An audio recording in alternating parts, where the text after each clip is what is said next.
Captain Jack Morgan stood on the bridge of the HSS Intrepid and stared at the vast emptiness of space through the main viewport. His ship was old, 40 years old to be exact. In a time when most fleet vessels were replaced after 15 years of service, the Intrepid was ancient history. The metal beneath his boots had been walked on by 3 generations of space sailors. "Captain, incoming transmission from Fleet Command," called out Communications Officer Lisa Dunn from her station. Her console was a mix of holographic displays and physical buttons, another sign of the ship's outdated design. "Put it through," Morgan said, straightening his worn uniform jacket. The main screen flickered to life, showing the stern face of Admiral Wilson. Even through the slightly fuzzy transmission, Morgan could see the man's annoyance. "Captain Morgan, your patrol route is being adjusted. We need you to check on a mining colony at Helios 4. They've missed 2 scheduled check-ins." Morgan nodded. "Any signs of trouble, sir?" The Admiral's expression suggested he found the question unnecessary. "It's probably just their comm equipment failing again.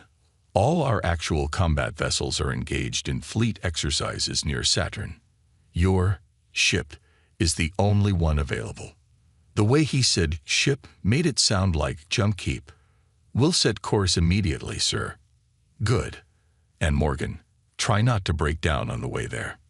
The transmission cut off before Morgan could respond. Behind him, Lieutenant Sam Reed, his executive officer, let out a snort. "He's such a charmer." Morgan turned to face his XO. Reed was young, too young to be stuck on an outdated patrol vessel. But a bar fight with an admiral's son had ended his promising career on newer ships. "Plot a course for Helios 4, maximum speed," Morgan ordered. Reed raised an eyebrow. "Maximum speed? That's ambitious. Should I warn engineering that we're going to attempt more than half power?" "Just do it, Sam." As Reed turned to the navigation station, Morgan gazed around his bridge. The Intrepid was a patchwork of old and slightly less old technology. Where modern ships had neural interfaces and holographic control systems, the Intrepid still used physical screens and manual input. The newer ships had energy shields. The Intrepid relied on thick armor plating. Fleet Command called it obsolete. Morgan called it reliable. The turbolift doors slid open with a whine that suggested they needed oiling. Chief Engineer Thomas Rayleigh stepped onto the bridge, his hands stained with engine grease. "I hear we're heading to Helios 4, Rayleigh said, his voice carrying the distinctive accent of the Mars colonies. "Any chance we'll see some action? These engines need a good run." Morgan shook his head. "Just a routine checkup on some miners who forgot to call home." "Pity," Rayleigh said, looking disappointed. "The old girl needs to show off sometimes." The old girl was what Rayleigh called the ship's massive fusion engines, technology that had been replaced by quantum drives on newer vessels. The Intrepid's engines were louder, less efficient, and required constant maintenance. But they were also nearly impossible to disable with standard electronic warfare. "Captain," Reed called out from the navigation station. Course plotted. Travel time to Helios 4 is 23 hours at full speed. "Make it so," Morgan said, settling into his captain's chair. It creaked under his weight. Another small reminder of the ship's age. As the Intrepid's engines rumbled to life, Morgan felt the familiar vibration through the deck plates. Modern ships were silent, smooth. The Intrepid announced her movements like an old woman complaining about her joints. Dinner in the officers' mess was a quiet affair. Morgan sat with Reed, Rayleigh, and Dr. Alex Martinez, the ship's science officer. Martinez was picking at her food, standard fleet rations that tasted like cardboard with salt. "So, another milk run," Martinez said, breaking the silence. "Check on some miners, file a report, back to patrol." Reed nodded. "Admiral Wilson made it clear we're only getting this assignment because all the real warships are busy." "Real warships," Rayleigh muttered. "Those fancy new vessels would fall apart if you looked at them wrong. Give me solid metal and manual controls any day." Morgan smiled. Rayleigh's defense of the Intrepid was predictable but comforting. "The new Horizon-class destroyers are pretty impressive," Martins countered. "Neural interfaces, quantum shields, AI targeting systems. They're a marvel of engineering." "They're untested," Rayleigh said firmly. "The Intrepid fought in the Belt Wars. She's taken hits that would shatter those crystal palaces." Before the debate could heat up further, Morgan's comm unit buzzed. He tapped it. "Morgan here." "Captain," came the voice of Officer Dunn. "We're picking up a distress signal from Helios 4. It's automated, no voice communication." Morgan stood up. "I'm on my way to the bridge." The main screen showed the distress beacon's data. It was simple, just a standard emergency code with no details. The kind of thing that would activate if a colony's systems detected a serious problem. "How far out are we?" Morgan asked. 17 hours, Reed replied. Morgan frowned. "Push the engines. I want to be there in 15. Riley looked up from his engineering station. "The old girl won't like that." "She doesn't have to like it. Just make it happen." As the crew adjusted their course and speed, Morgan felt a familiar tension building in his shoulders. Years of experience had taught him to trust his instincts, and right now, they were telling him something was wrong. Mining colonies didn't just go silent, not without a reason. "Any other ships in the area?" Morgan asked. Reed checked his console. "Nothing on long-range scanners. We're the only fleet vessel within 2 days' travel." Of course they were. The Intrepid always drew the lonely assignments, the edge of settled space, the forgotten colonies, the places deemed unimportant. Until they suddenly became important.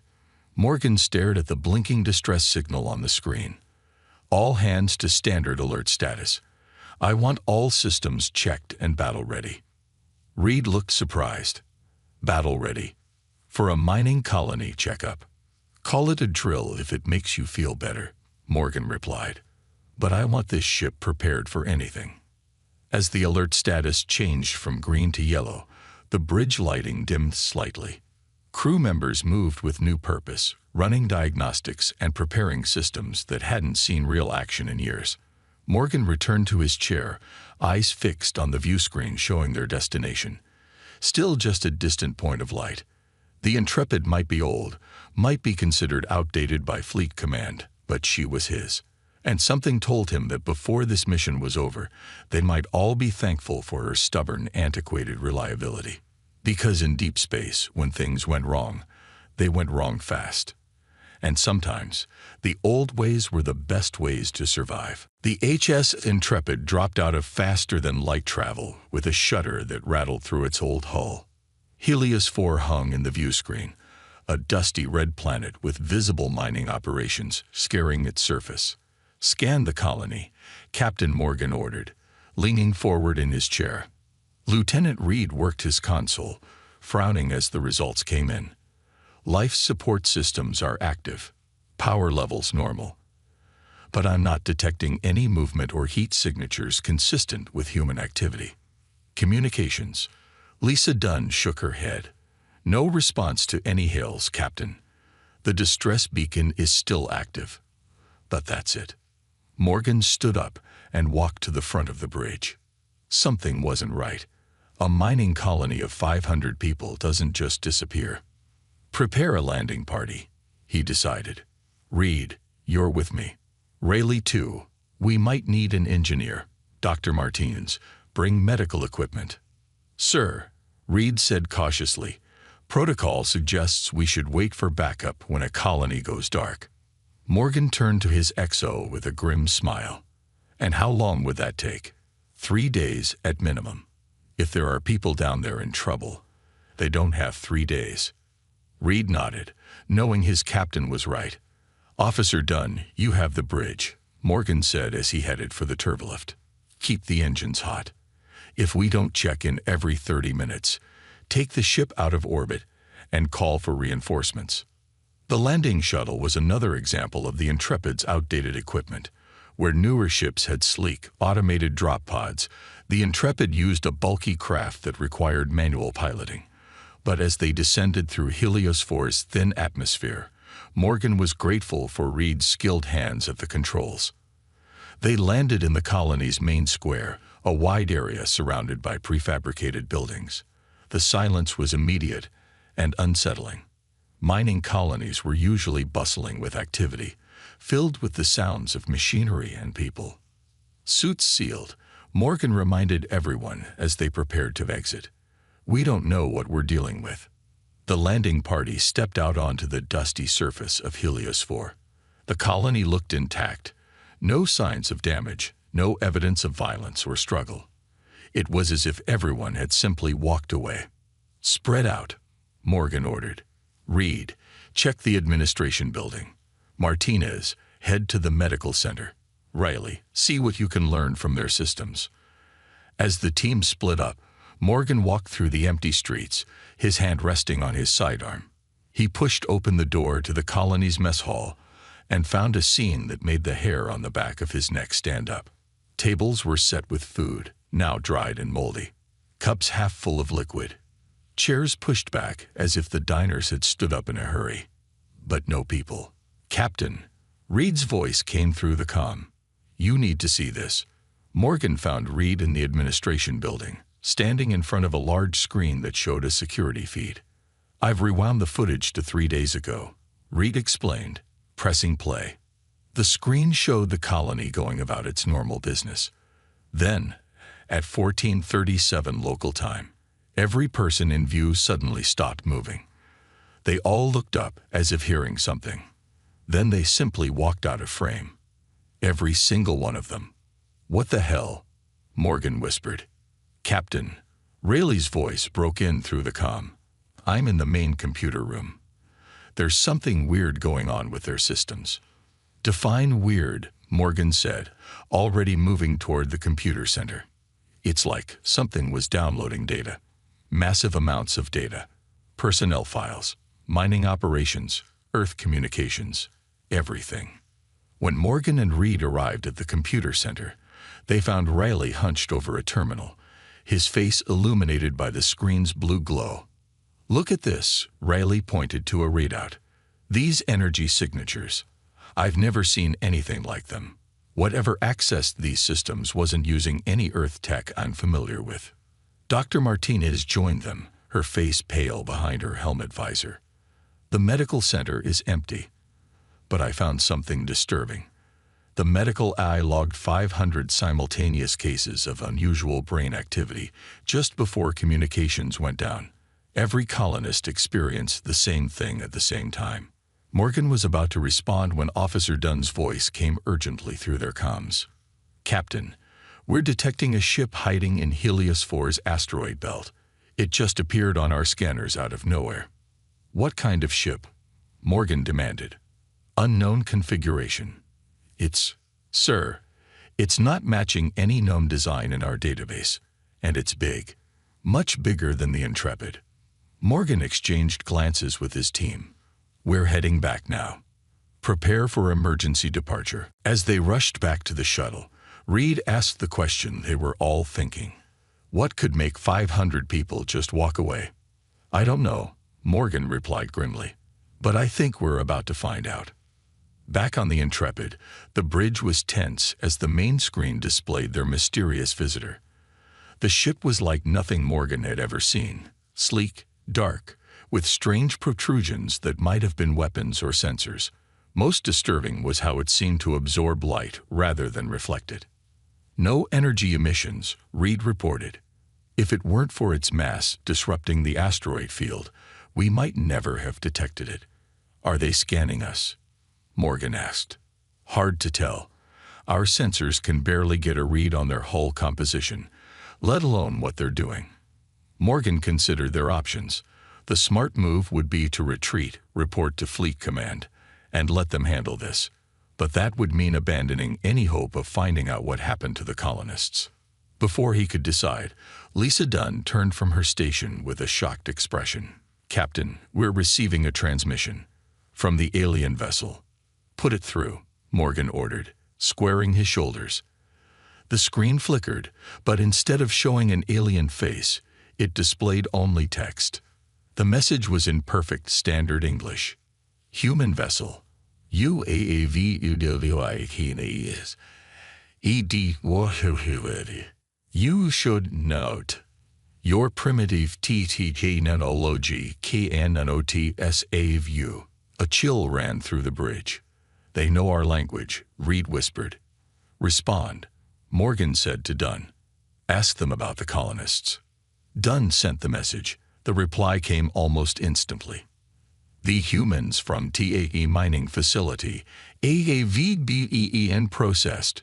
Their data and biological information, AVVBEEN ADDD to the Sypher-8 Sci-Fi. Your vessel will never be processed. As the message disappeared from the screen, the alien ship began to move. Its dark surface seemed to ripple, and several sections of its hull extended toward them like reaching fingers. Evasive maneuvers, Morgan shouted. Get us out of the asteroid field. The Intrepid's engines roared to life, pushing the old ship into a sharp turn. Just as they cleared the largest asteroids, a beam of pale blue light shot from the alien vessel. It struck the Intrepid's stern, and instantly every modern computer system on the bridge went dark. Warning alarms blared as screens flickered and died. But the ship kept moving. The old manual controls still worked. What just happened? Morgan demanded, as emergency lighting bathed the bridge in red. Rayleigh's voice came over the backup comm system. They hit us with some kind of energy pulse. All our modern systems are fried. But the old systems, the ones we never upgraded, they're still working. Morgan gripped the arms of his captain's chair, a grim smile forming on his lips. For the first time, he was grateful for the Intrepid's outdated technology. All hands, he announced over the ship-wide comm. Prepare for battle stations, old school. Red emergency lights cast eerie shadows across the Intrepid's bridge as Captain Morgan assessed their situation. The attack had disabled their modern systems, but the ship's core functions, life support, engines, and basic weapons, were still operational thanks to their outdated technology.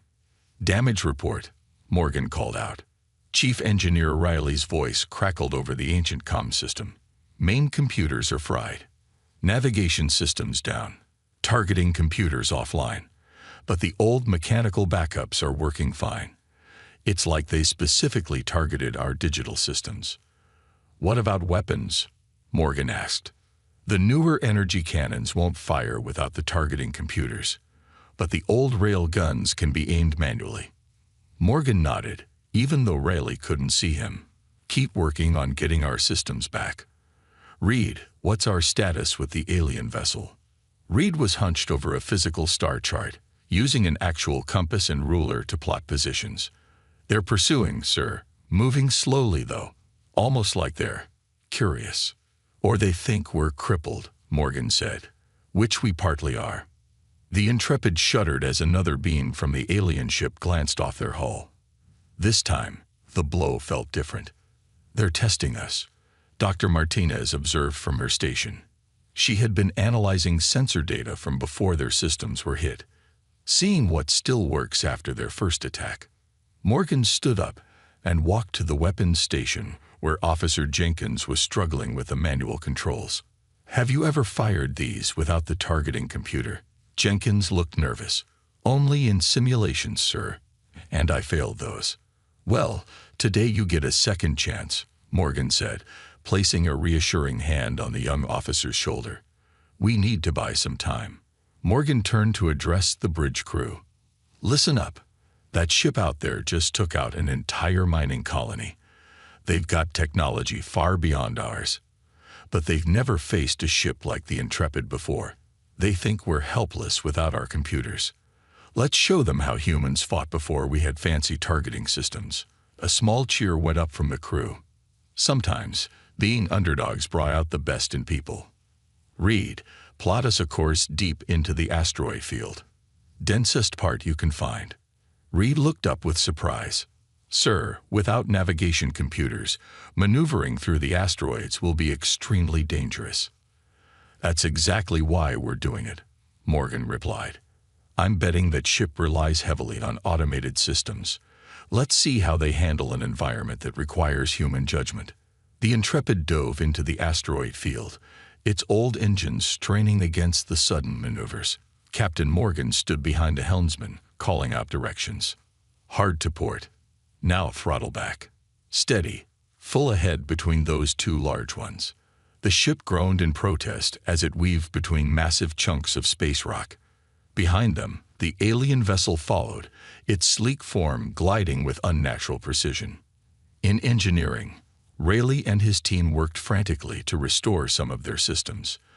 The chief engineer had rigged an old-style Faraday cage around one of their backup computers, hoping to shield it from whatever energy the aliens were using. Dr. Martinez had joined him, bringing data she'd managed to save before their systems went down.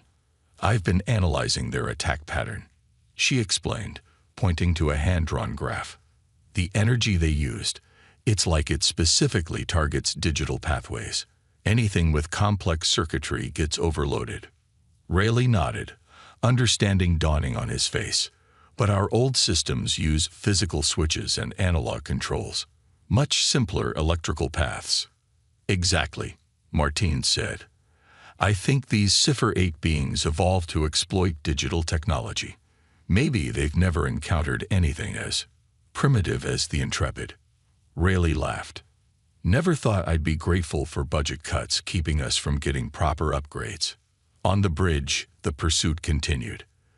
The Intrepid shuddered as a small asteroid scraped along its hull. They're still following, Reed reported, but they're staying further back now. I think the asteroids are giving them trouble too. Morgan nodded. Good. Jenkins, are those railguns ready? Yes, sir. Manual targeting is aligned. But without computers, I can't guarantee accuracy beyond short range. We won't need long range for what I have in mind, Morgan said. He pressed the button on the old-style intercom. Rayleigh, how are we coming with those special packages? Rayleigh's voice came back, strained but excited. Ready, Captain. Martinez's idea is brilliant, if a bit crazy. We've loaded the warheads with EMP generators modified to match the frequency we observed in their weapons. If they affect our digital systems, maybe we can return the favor. Good work, Morgan said. Load them into torpedo tubes 1 through 4.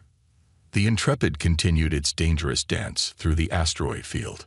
Morgan had been a junior officer on vessels like this during the Belt Wars. Back then, they'd developed tactics for fighting in asteroid fields, tactics largely forgotten in the age of computer-guided warfare. Sir, Reed called out suddenly. The alien vessel is changing course. They're trying to cut us off. Morgan smiled. It was exactly what he'd been waiting for. Helm, full stop. Jenkins, prepare to fire tubes 1 through 4 on my mark. The old ship ground to a halt, nestled between 2 enormous asteroids that partially shielded it from view. The alien vessel adjusted its course, clearly searching for them. They're scanning for energy signatures, Martines reported from her jury-rigged sensor station. But our minimal power output is making it difficult for them. The bridge crew held their breath as the sleek alien ship glided past their position, its strange hull absorbing the little light that penetrated the asteroid field. Now, Morgan whispered. Jenkins pressed the firing controls. 4 torpedoes shot from the Intrepid's tubes, their minimal guidance systems locked on the alien vessel's heat signature. The Sypher-8 ship detected the incoming threat too late. It began to turn, energy weapons charging, but the torpedoes were already too close. All 4 warheads detonated in sequence against the alien hull. There was no traditional explosion, just pulses of electromagnetic energy specifically tuned to match the frequency of the Sypher-8's own technology. For a moment, nothing seemed to happen. Then, sections of the alien ship went dark. Its perfect movements became jerky and uncoordinated. Direct hit, Reed exclaimed. Their systems are disrupting. Now's our chance, Morgan said. Helm, take us in close. Jenkins, prepare the railguns. Let's show them what primitive technology can do. The Intrepid surged forward, its ancient engines pushing it toward the floundering alien vessel. As they closed the distance, they could see parts of the sleek hull beginning to ripple and distort, as if the ship itself was struggling to maintain its form. "Fire when ready," Morgan ordered. Jenkins pulled the manual trigger, and the Intrepid's rail guns roared to life. Solid metal projectiles, simple, unguided slugs of tungsten, shot toward the alien vessel at tremendous speed. Where sophisticated energy weapons might have been absorbed or deflected, these physical projectiles tore through the weakened hull of the Sypher-8 ship, leaving gaping holes. "Again," Morgan commanded. Another volley struck the alien vessel. This time, a bright flash erupted from within its core, and the strange ship began to break apart. "They're going critical," Martins warned. "Whatever powers that ship is destabilizing." "Helm, get us out of here," Morgan ordered. "Maximum safe speed through the asteroid field." As the Intrepid pulled away, the Sypher-8 vessel collapsed in on itself, releasing a pulse of energy that washed over the human ship but caused no further damage to its already disabled modern systems. The bridge crew cheered, but Morgan raised his hand for silence. "This isn't over," he said quietly. "That was just a scout ship. And now they know we can fight back." Reed looked at his captain with new respect. "What's our next moves, sir?" Morgan's expression was grim but determined. "We're going to salvage whatever data we can from that wreckage. And then we're going to warn Earth.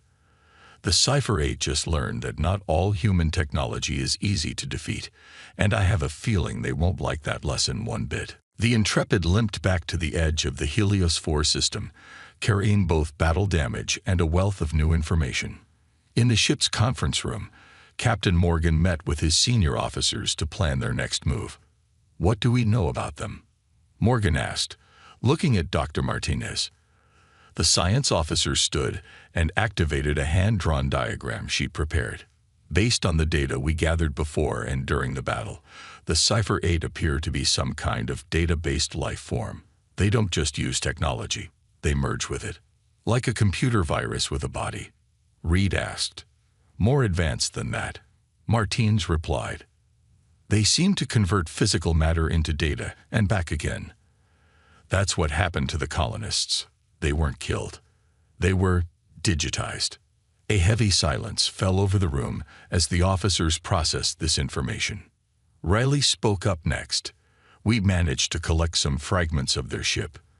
The materials are like nothing I've ever seen. Their hull can shift its structure on command, and their weapons are designed to convert digital systems into a format they can absorb. Which explains why our older systems weren't affected," Morgan concluded. "They're too simple to be converted." "Exactly," Rayleigh nodded. "Our analog backups were too basic for their weapons to target." Lisa Dunn, who had been working to restore communications, added, "I've been trying to reach Fleet Command, but our long-range comms are still down. We can send short-range messages, but nothing that will reach Earth." Morgan paced the room, thinking through their options. "So we're on our own, with partial systems, against an enemy that can absorb digital technology, and possibly has more ships on the way." "That about sums it up, sir," Reed said with grim humor. Morgan stopped pacing and looked at his team. "Then we need to set a trap.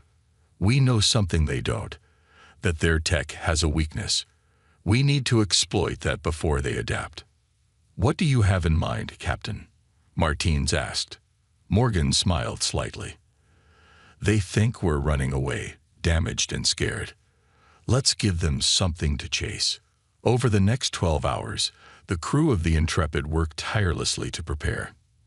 In engineering, Rayleigh and his team created more of the specialized EMP torpedoes that had proven effective against the Sypher-8 vessel. Dr. Martinez studied the alien fragments, discovering more about their structure and vulnerabilities. "Their technology is adaptive," she explained to Morgan as they examined a piece of the alien hull. "It learns and evolves, but that also means it can be tricked." On the bridge, Officer Dunn had rigged a broadcasting system using parts from personal communication devices. "It won't reach Earth," she explained, "but it will send out a strong local signal, One that will look like we're desperately calling for help.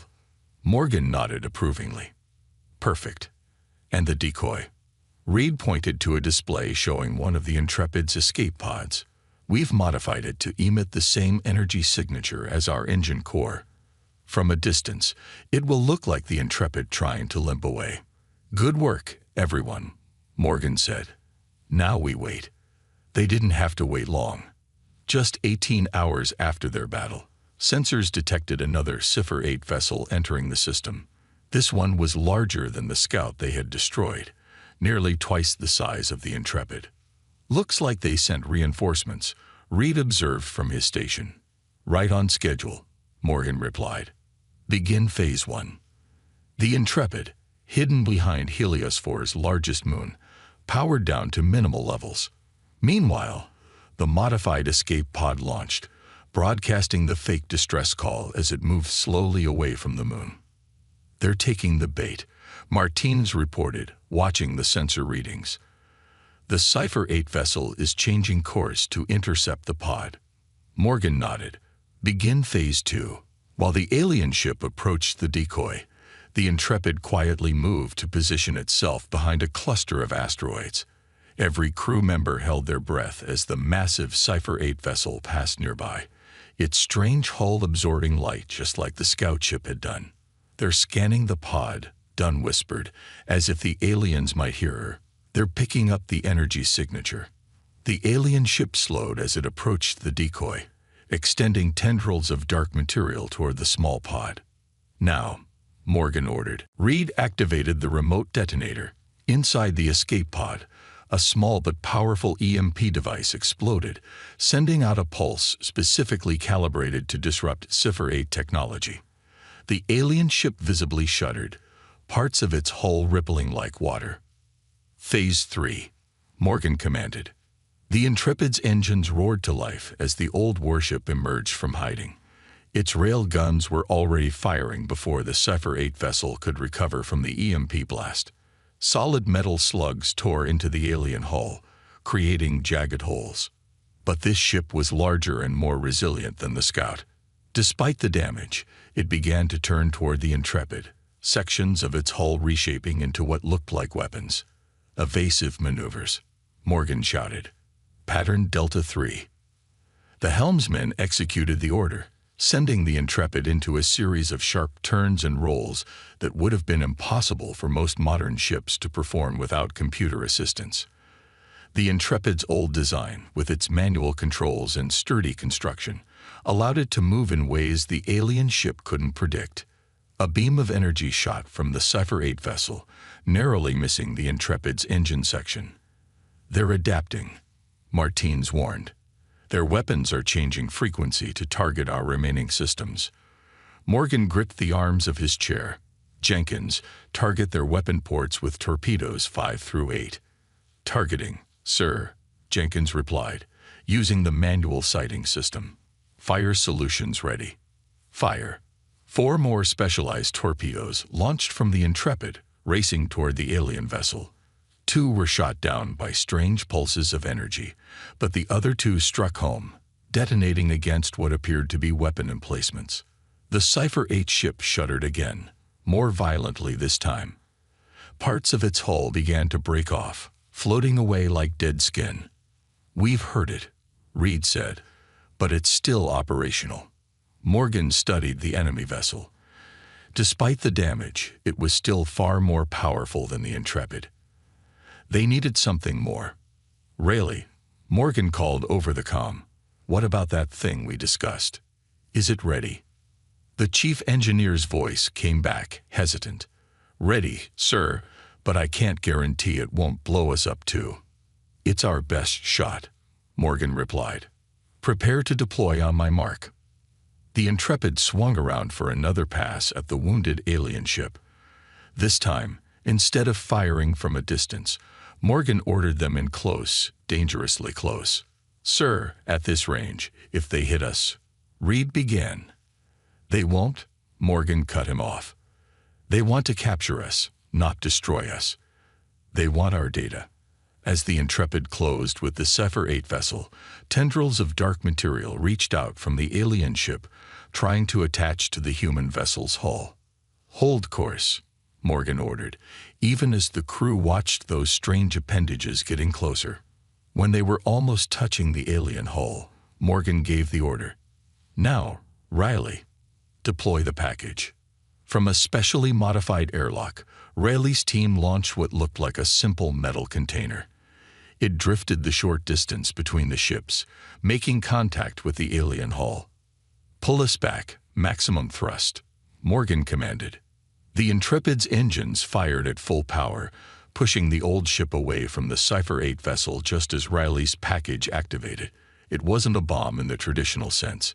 Instead, it was a device that created a localized field of chaotic electrical impulses, random, unpredictable, and completely unstructured.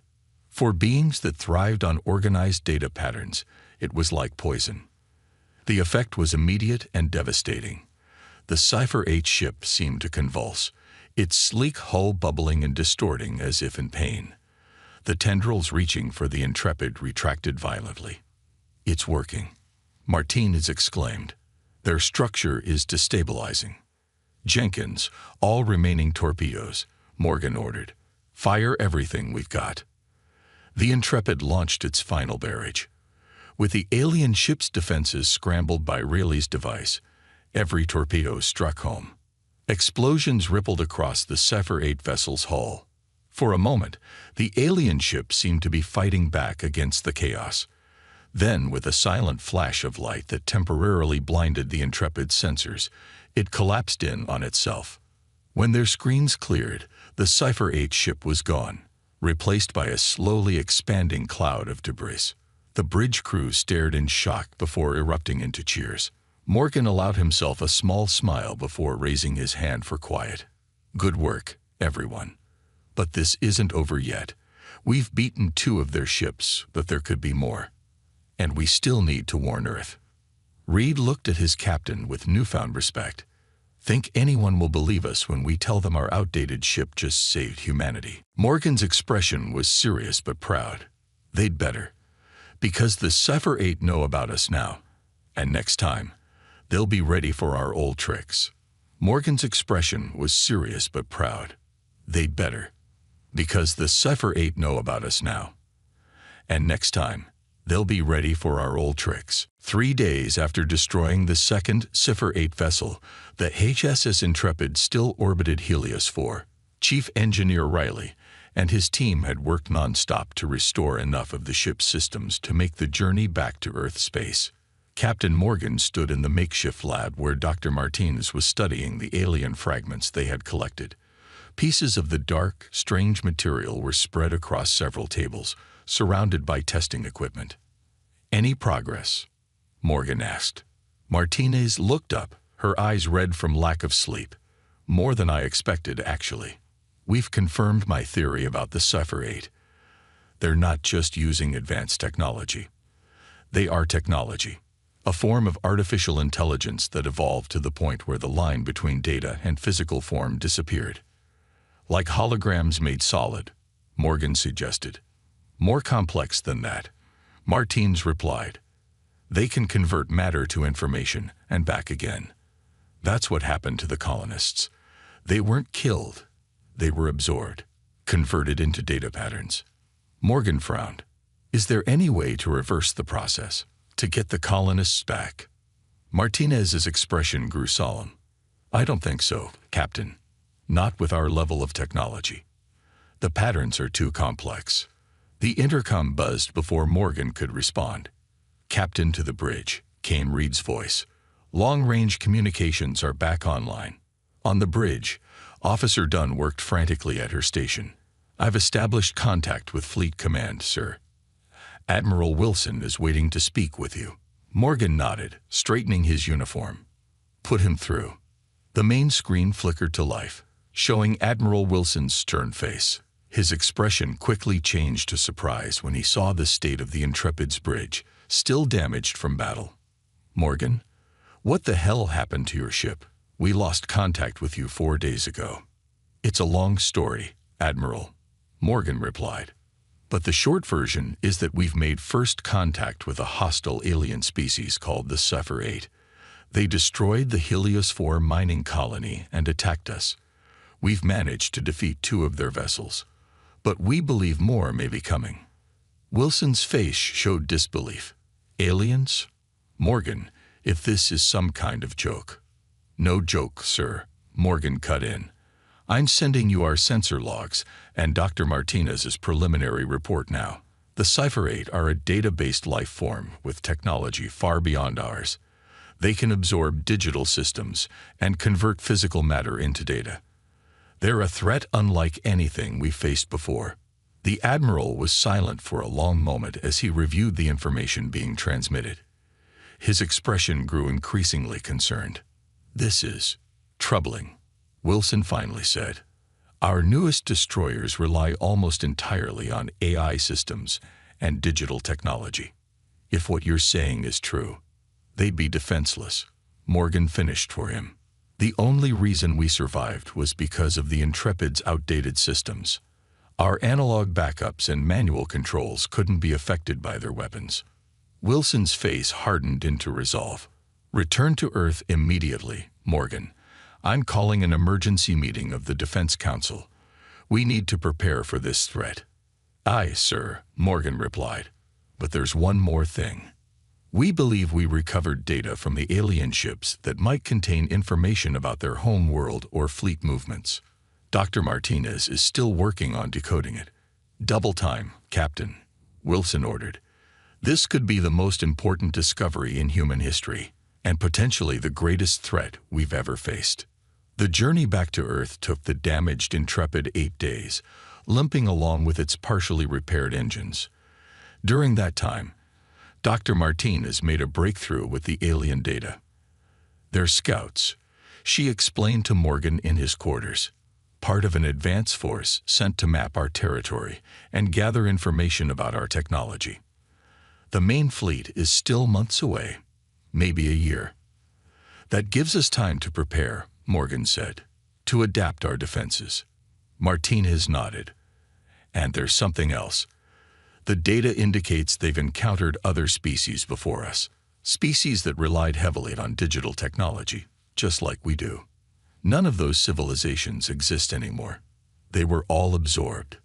But we're different," Morgan said. "We still remember how to fight the old way." As the Intrepid approached Earth, Morgan was surprised to see a full honor guard of ships come out to meet them. 5 of the newest destroyers formed an escort around the battered old vessel, guiding it to Earth Orbital Station 1. When they docked, Admiral Wilson himself was waiting in the arrival bay, along with several high-ranking officers and government officials. "Captain Morgan," Wilson said, saluting crisply, "your reports have caused quite a stir. The Defense Council has been in emergency session since we received your transmission." Morgan returned the salute. "Sir, have you begun preparations?" "We have," Wilson confirmed. "Based on your data, we're already retrofitting our fleet with analog backup systems. Engineers are working around the clock to develop weapons similar to what you used against the Sypher-8 ships." As they walked through the station, Morgan noticed people stopping to stare at him and his crew. Word had spread about their encounter. "The President wants to meet you," Wilson said casually, as if this were an everyday occurrence. "Your discovery may have saved our species, Morgan." Morgan shook his head. "It wasn't just me, sir. It was my crew. And the Intrepid herself." "Yes, about that," Wilson said, a slight smile crossing his usually stern face. "The ship you once called a relic is now being hailed as our secret weapon. The Defense Council has approved an entire new class of vessels based on the Intrepid's design. Hybrid ships with modern capabilities, but protected by old-school technology." Morgan couldn't hide his surprise. "You're building more ships like the Intrepid." "With improvements, of course," Wilson replied. "But yes, and guess who's been chosen to oversee the project?" Before Morgan could respond, they entered a large conference room where the Defense Council was assembled. At the center of the room was a holographic display showing the Intrepid battling the Sypher-8 vessels, footage from their own sensor logs. Dr. Martinez was already there. explaining something to a group of scientists who were taking notes frantically. Reed and Rayleigh stood nearby, looking both proud and uncomfortable with all the attention. A tall woman in a formal suit approached Morgan. "Captain Morgan," she said, extending her hand. "I'm President Liam. On behalf of all humanity, I want to thank you and your crew for your bravery and quick thinking." Morgan shook her hand, feeling slightly overwhelmed. "We were just doing our duty, Madam President." "You did much more than that," she replied. "You showed us a threat we never imagined, and you proved that sometimes the old ways are still valuable." As the meeting continued, plans were made for Earth's defense, new weapons based on Rayleigh's designs, training programs for manual ship operations, a complete overhaul of the fleet's communication systems to include analog backups. Later that evening, Morgan stood in a viewport lounge, looking out at his ship docked at the station. Engineers and technicians swarmed over it, studying its design, taking readings. Reed joined him, holding 2 glasses of whiskey. He handed one to Morgan. "To the Intrepid," Reed said, raising his glass. "The ship they called outdated." Morgan smiled and raised his own glass, until it erased a Sypher-8. As they drank, Morgan gazed at his battered old ship. The Intrepid would never be the same again. Neither would humanity. They had discovered they weren't alone in the universe, and that the dangers out there were greater than they had imagined. But they had also rediscovered something important, that human ingenuity wasn't just about creating new technology. Sometimes it was about remembering the old ways, about keeping the knowledge of the past alive, even as they reached for the future. And sometimes the oldest tools were the best tools for the job.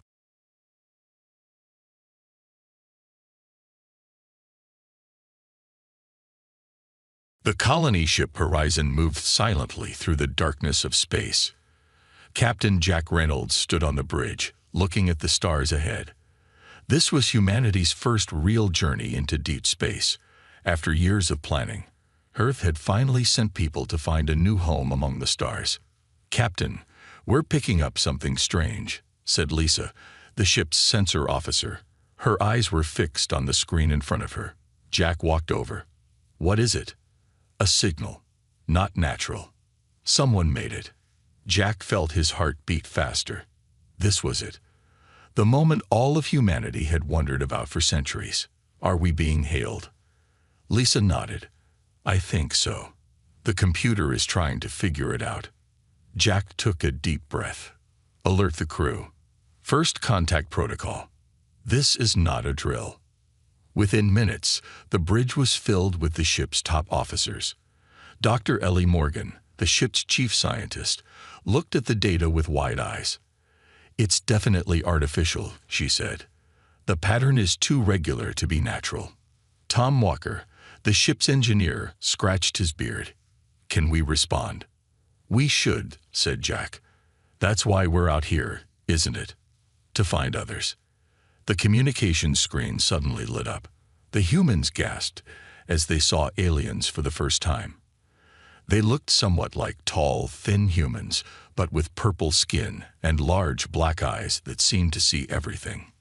"We are the Valthid Confederation," said the alien in the center. Its voice was translated by the computer. "We control this sector of space. Identify yourselves." Jack stepped forward. "I am Captain Jack Reynolds of the Earth ship Horizon. We come in peace, seeking friendship and knowledge." The aliens stared silently for a moment. Then they began talking quickly among themselves in their own language. "Something's wrong," whispered Ellie. The lead alien turned back to the screen. "Your minds. They are strange. Closed. You hide your thoughts." Jack looked confused. "We don't understand. We're being completely open with you." "You are not," said the alien. Its voice was harder now. "All sentient species share thoughts. It is the way of life. But you keep secrets inside your heads. You think in silence." Marcus Stone, the ship's security chief, stepped closer to Jack. "Sir, I don't like this. They sound scared of us." Jack raised his hands in a peaceful gesture. We mean no harm. Humans don't read minds. We communicate with words and actions. The aliens spoke among themselves again, this time more urgently. Their black eyes kept darting to look at the humans. You possess the dark thunder, said the lead alien finally. The what? Asked Jack. Dark thunder. The ability to hide thoughts, to think in ways we cannot see or feel. It is dangerous. Ellie stepped forward. Please, we don't understand. We've never met telepathic beings before. Can you explain? The alien's face changed, showing what might have been fear. Every evolved species in the galaxy shares a mental connection, a consensus. But you are closed, silent. You could think anything, plan anything, and we would not know until it was too late. That's just how humans are, said Jack. We're not hiding anything on purpose. Lies, shouted the alien suddenly. We sense gaps in your thoughts, moments of complete darkness. You call it privacy. This is unnatural, frightening. The mood on the bridge grew tense. Stone moved his hand closer to his weapon. Don't, whispered Jack. We need to stay peaceful. The alien leader turned to speak to someone off-screen. When it turned back, its voice was cold. The Valthid Council has made a decision. Your kind is too unpredictable, too dangerous to join the galactic community. For the safety of all, you must be contained. The screen went dark. That doesn't sound good, said Tom. Alarms suddenly blared across the ship. Multiple ships approaching, shouted Lisa. They're powering weapons. Shields up, ordered Jack. All hands to emergency stations. The first blast hit the horizon before the shields were fully ready. The ship shook violently, throwing people to the floor. Return fire, asked Stone, pulling himself up. Jack hesitated. No, maybe we can still talk. Another blast hit, bigger this time. Part of the bridge exploded in sparks and smoke. Hull breach on decks 4 through 7, shouted Tom. Captain, we're taking heavy damage. Jack made his decision. Return fire, defensive pattern only, and prepare the emergency shuttles.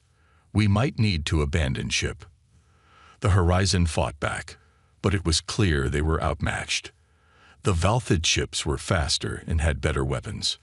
Captain, we've lost engines, Tom reported. Life support failing on lower decks. Jack looked around at his crew, at the smoke filling the bridge and the damage reports flooding in. Order all remaining crew to the emergency shuttles. We have to abandon ship. As they ran through the corridors, Ellie grabbed Jack's arm. Why? Why are they so afraid of us? I don't know, said Jack. But they called it dark thunder. Something about how our minds work. They reached the shuttle bay just as another explosion rocked the ship. Only 3 shuttles remained undamaged. How many crew left? Jack asked. Less than 40, said Stone grimly. Out of 300. Jack felt sick. This was supposed to be a mission of peace and discovery. Now most of his crew was dead because aliens were afraid of how humans think. Everyone on board. Now, he ordered. They barely managed to launch the shuttles before the Horizon exploded behind them. Jack watched from the small window as the ship that had been their home burned and broke apart. Stealth systems active, reported Tom from the shuttle's controls. They might not be able to track us. Where do we go? Asked Ellie. We're billions of miles from Earth. Jack looked at the few survivors crowded into the small shuttle. We warn Earth somehow, and we figure out what this dark thunder is that scares them so much. As the shuttle disappeared into the darkness of space, the Valthid ships continued to fire at the wreckage of the Horizon. They were making sure nothing survived, but something had survived. And now humanity knew they weren't alone in the universe, and that the universe feared them for reasons they didn't yet understand. 3 weeks had passed since the attack. The small shuttle drifted near an asteroid field, its systems running on minimal power to avoid detection. Inside, the survivors of the Horizon lived in cramped conditions, rationing food and water. Captain Jack Reynolds looked at the tired faces around him. Only 38 people had survived the attack. 38 out of 300. "What's our status, Tom?" Jack asked. Tom Walker wiped sweat from his forehead. The engineer had been working non-stop to keep the shuttle functioning. "Not good, Captain. We have maybe 2 weeks of life support left. And the stealth systems are starting to fail. Any luck with communications?" Jack turned to Lisa. She shook her head. "Nothing that would reach Earth. But I did pick up some Valthid transmissions. They're still looking for us." "And they're calling us what?" "Monsters." Marcus Stone's voice was bitter. The security chief had lost many friends in the attack. "They're calling us Dark Thunder Carriers," said Dr. Ellie Morgan. She hadn't slept much since the attack, spending most of her time studying the data they had on the Valthid. "I've been thinking about what they said, about how our minds work differently." Jack sat down beside her. "Tell me what you've learned." Ellie pulled up some notes on her tablet. "From what I can piece together, almost every advanced species in this part of the galaxy evolved with some form of telepathy or shared consciousness. They can sense each other's thoughts and intentions. But humans can't," said Tom.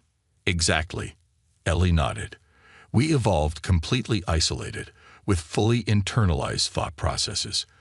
To them, our minds appear dark, empty at times, unpredictable.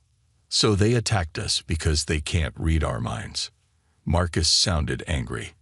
"That's their excuse for killing our people." "Fear often leads to violence," said Jack quietly. "They see us as dangerous because they can't predict what we'll do." Ellie's eyes suddenly lit up. "Wait. If they fear what they can't see, maybe that's our advantage." "What do you mean?" asked Jack. "I've been reading some of the Valthid transmissions we intercepted.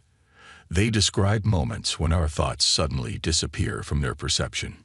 It seems to terrify them." "So," Marcus frowned. "So what if we could control that? What if we could deliberately make our thoughts invisible to them?" Ellie was getting excited. "It would be like becoming ghosts." Jack leaned forward. "Is that possible?" "I think so," said Ellie. "From what I understand, they can sense our surface thoughts, our immediate intentions. But when we enter certain mental states, deep concentration, meditation, or even just focusing intensely on a single point, we seem to disappear from their perception." "A ghost protocol," whispered Jack.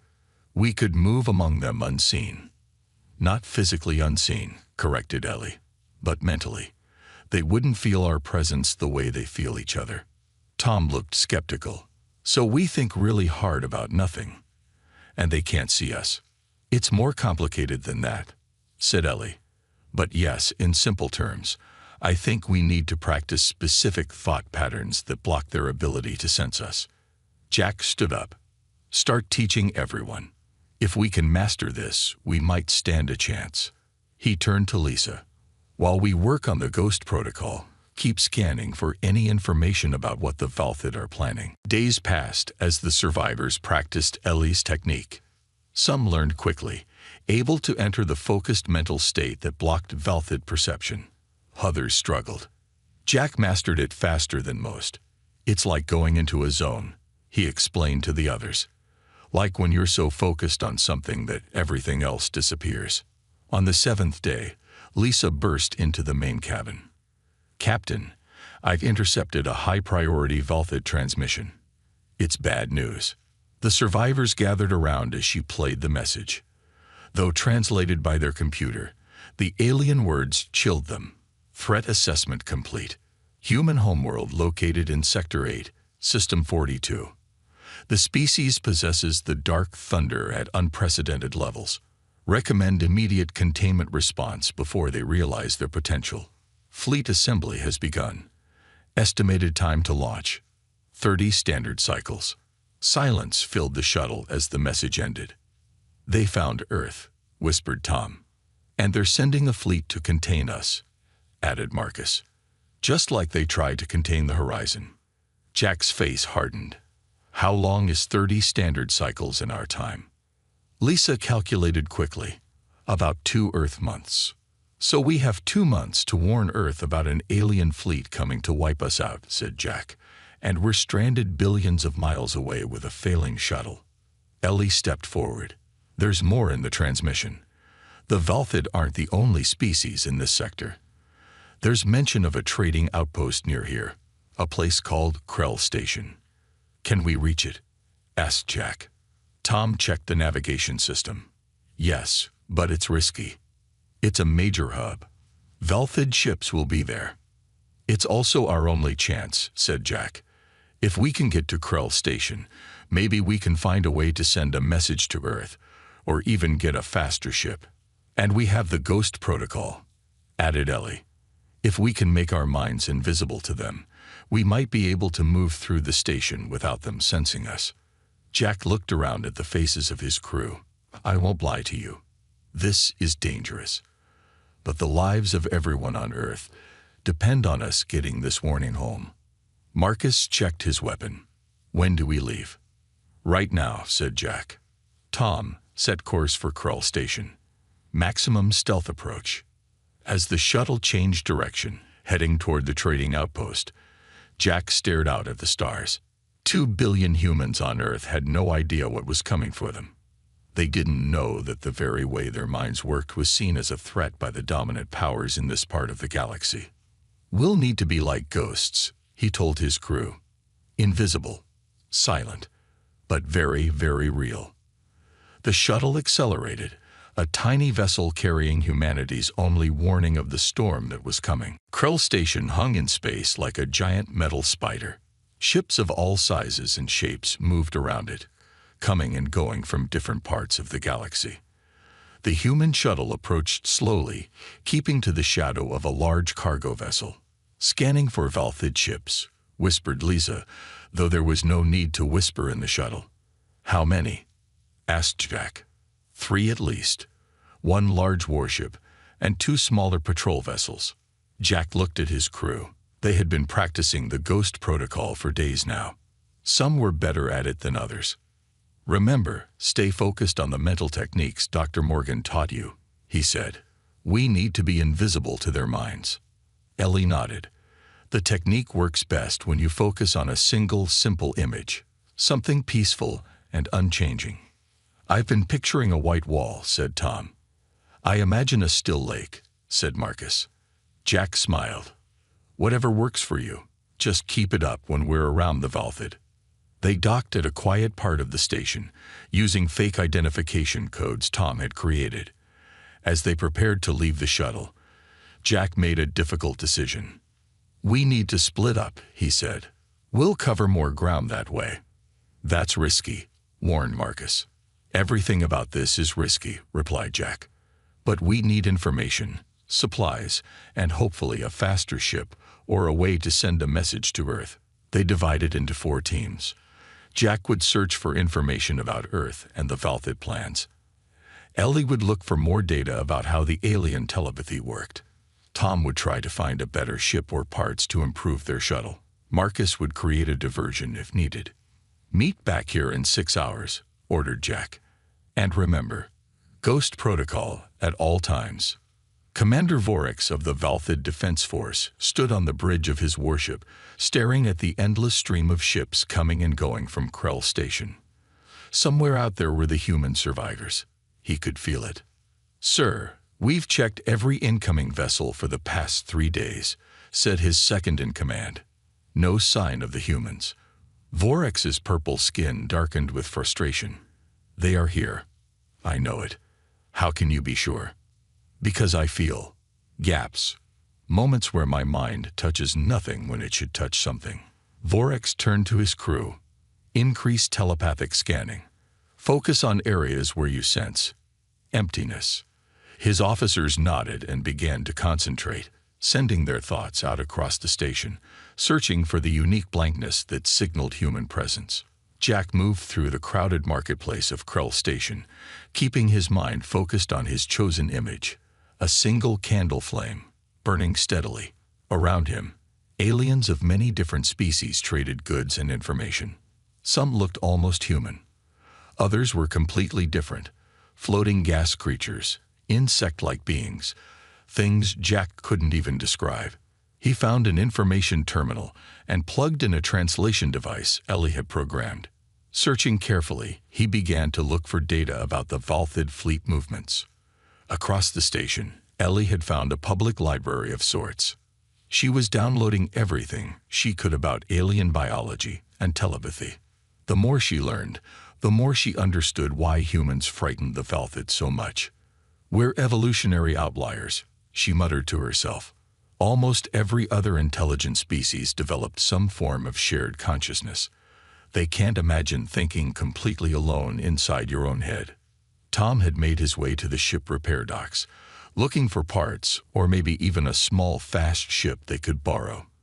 He kept his mind blank, focusing on the sound of his own heartbeat as Ellie had taught him. Marcus had the most dangerous job. He was closest to the Valthid security forces, observing them, learning their patterns. If anything went wrong, he would create a distraction. 2 hours into their mission, Marcus felt a strange pressure in his head. It was like someone was pushing against his thoughts. He strengthened his mental image, a stone wall, and kept walking. But the pressure grew stronger. The Valthid officer suddenly turned and looked directly at him. "You," the alien called. "Stop there." Marcus ran. The Valthid officer gave chase, calling for backup. Marcus knew he couldn't lead them back to the shuttle. He had to draw them away from the others. He touched the communicator hidden in his ear. "I've been spotted. Implementing diversion plan." "Be careful," came Jack's voice. Marcus ran into a crowded area, then suddenly stopped and let the Valthid catch up to him. As they surrounded him, weapons drawn, he smiled. "Take me to Commander Vorex," he said. "I have information he wants." On the Valthid warship, Vorex stared at the human prisoner. "Where are the others?" Marcus kept his mind focused on his stone wall. "What others? I'm the only survivor." Vorex moved closer. "Lies. I feel the emptiness in your mind. The dark thunder." "I don't know what you're talking about," said Marcus. "You will tell us eventually," said Vorex. "No species can resist a full telepathic probe." The aliens surrounded Marcus, their black eyes staring intently. He felt the pressure in his head grow until it was almost unbearable, but he held on to his mental image, refusing to let them see his thoughts. Hours passed. The Valthid grew frustrated. They had never encountered a mind that could resist them for so long. "Impossible," whispered one of the officers. "He should have broken immediately." Vorex's skin darkened with anger. "The dark thunder is stronger than we thought. This changes everything." Meanwhile, Jack had found what he was looking for. The Valthid fleet was indeed preparing to attack Earth. But there was something else. Not all species in the galaxy agreed with the Valthid plan. Some thought humans should be studied, not destroyed. One name kept appearing: the Mithrans, a species that had once fought against the Valthid Confederation and lost. Jack sent a message to Ellie and Tom: "Meet at the shuttle. I have information, and we need to find the Mithrans. They might help us." As he made his way back, carefully keeping his mind focused, Jack knew they couldn't leave without Marcus. But he also knew Marcus had sacrificed himself to give them time. "We'll come back for you," Jack promised silently. "But first, we need to find allies in this fight." The hunt for the humans continued across Krell Station, but the Valthid were learning a hard lesson. When humans didn't want to be found, they could make their very thoughts disappear like ghosts in the night. The small mining colony of Raxus was hidden in an asteroid belt at the edge of Valthid space. It was here that Jack, Helly, and Tom had found the Mithrans, a species that had once fought against the Valthid and lost. The Mithran leader, Karn, was tall and thin with gray skin, and 6 fingers on each hand. He listened carefully as Jack explained what had happened to the horizon and how the humans had discovered their dark thunder ability. "We've heard rumors about your kind," said Karn when Jack finished. "The Valthid fear what they cannot control, and they cannot control minds they cannot read." "We need your help," said Jack. "We have to rescue our friend Marcus, and then warn Earth about the coming attack." Karn's large eyes blinked slowly. "The Velthid have likely taken your friend to their main ship. Breaking in would be suicide." "Not if they can't detect us," said Ellie. She stepped forward. "We've been developing what we call the Ghost Protocol, a way to hide our thoughts from them." "Show me," said Karn. Ellie demonstrated, focusing her mind on her chosen image, a blue ocean wave, frozen in time. Karn, who had some telepathic ability like many species in the galaxy, tried to sense her thoughts. His eyes widened. "Remarkable. You simply disappear." "But it's not enough," said Ellie. "The technique works, but it's hard to maintain while doing complex tasks, and we're still detectable if they're actively searching for that emptiness." "What we need," said Jack, "is something stronger, something that doesn't just hide us, but actually confuses or disrupts their telepathic abilities." Tom, who had been quiet, suddenly spoke up. "What if we could amplify the effect? Make it so strong that it doesn't just hide us, but actively pushes back against their telepathy." Ellie looked at him with excitement. "That's brilliant, Tom. If we could create some kind of telepathic jamming field." "The ultimate dark thunder," whispered Jack. Karn led them to a small workshop. "My people have studied Velthid telepathy for generations, trying to find ways to shield ourselves. Perhaps together we can create what you need." For the next 3 days, they worked tirelessly. Ellie studied the Mithran research on telepathy, while Tom used his engineering skills to build a device that could amplify human brainwaves. "The key is emotion," said Ellie one night, after hours of testing. "I've noticed that certain emotional states make the dark thunder effect stronger." "What emotions?" asked Jack. "Righteous anger, protective instincts, the drive to defend others." Ellie looked up from her notes. "The same emotions that make humans fight hardest also make our thoughts most invisible to them." Jack nodded slowly. "So to defeat them, we need to channel what makes us most human." By the 4th day, they had created what Ellie called the Dark Thunder Protocol, a combination of mental techniques, emotional focus, and a small device that amplified these effects. "It's ready for testing," she announced. Jack strapped the small device to his wrist. It looked like a simple metal bracelet. "How does it work?" "Focus on your strongest protective instinct," instructed Ellie. "Think about Earth, about all the people who will die if we fail. Let that emotion fill you, but direct it through your chosen mental image." Jack closed his eyes. He thought about Earth, the blue oceans, green forests, the billions of people who had no idea what was coming. He channeled that protective feeling through his mental image of a candle flame. The device on his wrist hummed softly. Karn, who had been watching, suddenly stumbled back. "By the stars, he's gone completely. And there's a pressure, like his absence is pushing against my mind." Ellie grinned. "It works. The Dark Thunder Protocol doesn't just hide you. It actively disrupts their telepathy." Tom lifted his small communication device. "I've been monitoring Velthid communications. Marcus is definitely on Commander Vorex's ship. They've been trying to break him for days, but haven't succeeded." "Then it's time," said Jack. "We rescue Marcus, and we stop the Velthid fleet." Karn provided them with a small, fast ship. It wasn't much, but it had powerful stealth technology the Mithrans had developed to hide from Velthid patrols. "Remember," warned Ellie as they prepared to leave, "the Dark Thunder Protocol is powerful, but it has limits. The devices will only work for about 6 hours before needing to recharge, and maintaining the mental focus is exhausting." "6 hours should be enough," said Jack.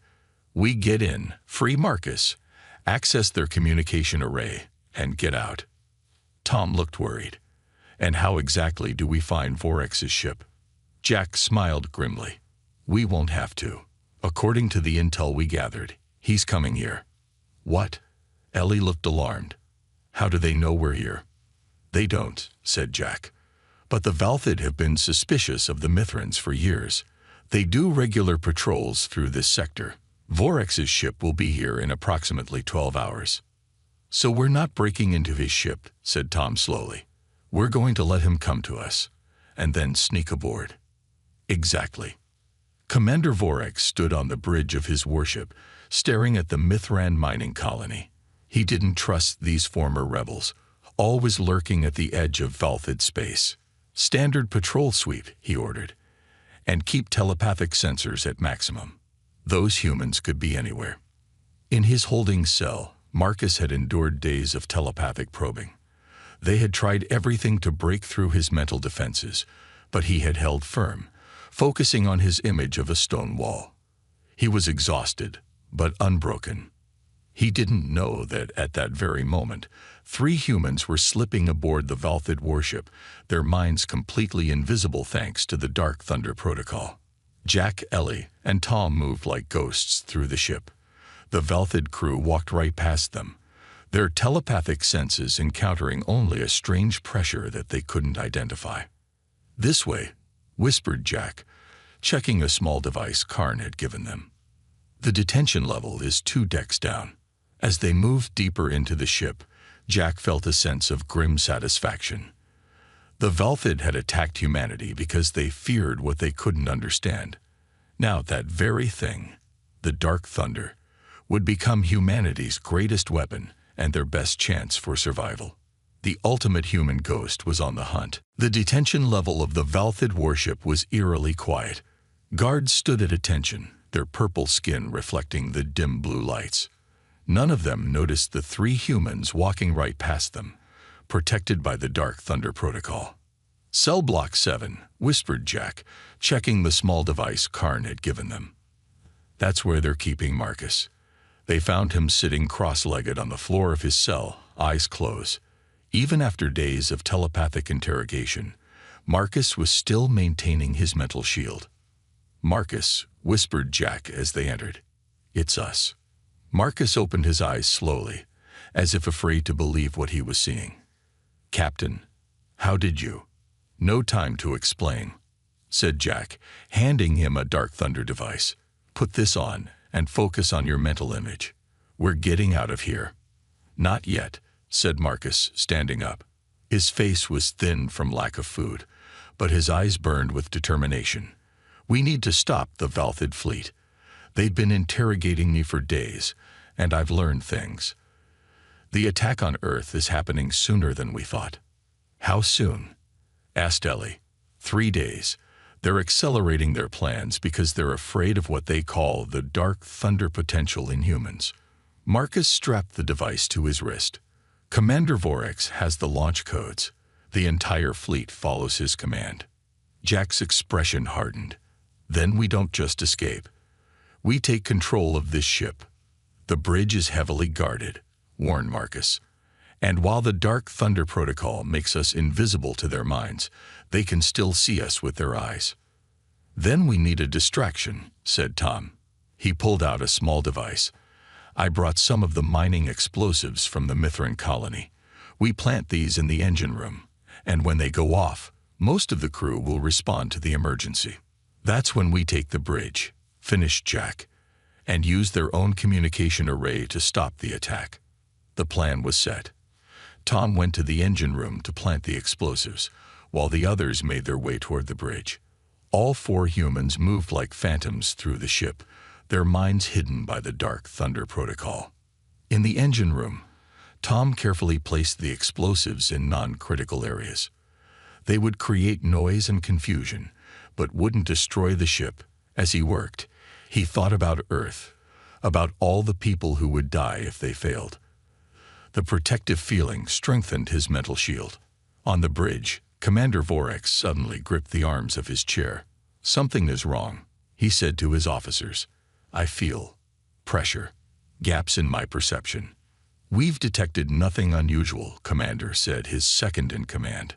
"Increase telepathic scanning. Focus on the areas where you sense nothing." Vorex's skin darkened with frustration. "The humans are here. I can feel their absence." The explosion rocked the ship before anyone could respond. Warning lights flashed across the bridge. "Engine room reports multiple detonations," shouted an officer. "No critical damage, but fires on decks 4 and 5. "Send security teams," ordered Vorex, "and maintain your positions here. This could be a—" The doors to the bridge slid open, seemingly on their own. Then, suddenly, 4 humans appeared, weapons drawn. "Nobody move," said Jack. "This ship is now under our control." The Valthid officers froze, their black eyes wide with shock. They could see the humans now, but their minds still couldn't sense them. It was like looking at walking ghosts. "Impossible," whispered Vorex. "The Dark Thunder Protocol," said Jack, pointing his weapon at the commander. "You feared what you didn't understand about humans. Now you're going to see exactly why you should have left us alone." Ellie moved to the communication console. "I need access to the fleet-wide broadcast system." A terrified Valthid officer stepped aside, letting her work. "What are you going to do?" "Show the galaxy what the Valthid are planning," said Jack. "Your leaders want to destroy Earth because they fear us. But we're not the monsters here." Ellie worked quickly, accessing the ship's systems. "I'm in the fleet network. I can broadcast to all Valthid ships and nearby systems." "Do it," ordered Jack. Ellie activated the broadcast. "This is Dr. Ellie Morgan of Earth. We are broadcasting proof that the Valthid Confederation is planning genocide against our world." She transferred the data they had gathered. The fleet plans, the orders to contain Earth, the intercepted communications that showed how the Valthid had attacked the horizon without provocation. "We came in peace," continued Jack, stepping in front of the camera. "We wanted friendship and knowledge. Instead, you attacked us because our minds are different from yours." On the bridge, the Valthid officers watched in horror as their secret plans were broadcast across the sector. "You can't do this," hissed Vorex. "You'll create chaos in the Confederation." "Good," said Marcus, who hadn't lowered his weapon. "Maybe some of the other species will realize what you're really like." As the broadcast continued, the 4 humans suddenly concentrated, focusing all their emotion and mental energy through the Dark Thunder Protocol. The devices on their wrists hummed louder. The effect was immediate. Every Valthid on the bridge collapsed to their knees, clutching their heads. The telepathic feedback was overwhelming. 4 human minds projecting absolute emptiness, creating a psychic dead zone that paralyzed the telepathic Valthid. What are you doing to us?" gasped Vorex. "Showing you the full power of Dark Thunder," said Ellie. "This is what you feared. The ability of human minds to be completely closed to you." The effect spread throughout the ship as they amplified the signal. Valthid crew members everywhere experienced the same psychic shock. Then, as suddenly as it had begun, the broadcast changed. A new signal was coming in. "Captain Reynolds, this is Admiral Chen of the Earth Defense Fleet. We received fragments of your warning weeks ago and have been searching for you. We're approaching Valthid space now with a diplomatic mission."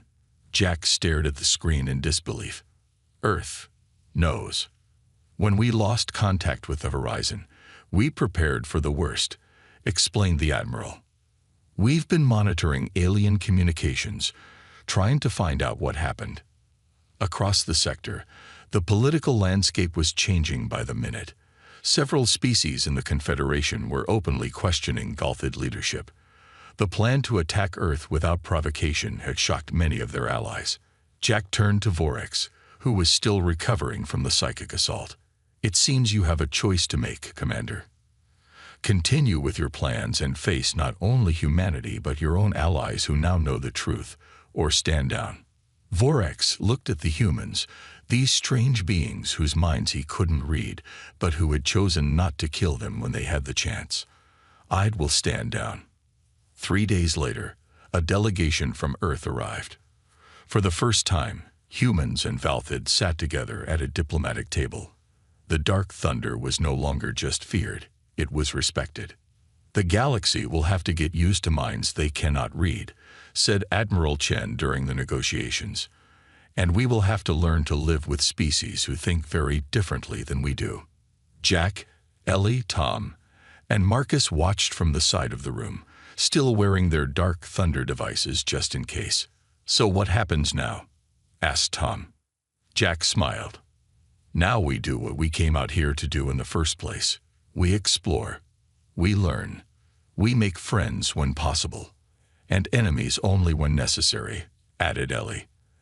As they stood watching humans and aliens beginning to understand each other, Jack thought about how far they had come.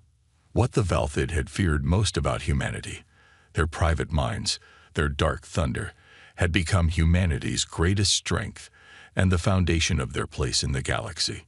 Humanity had made its stand, not through overwhelming force, but by turning what made them different into what made them strong.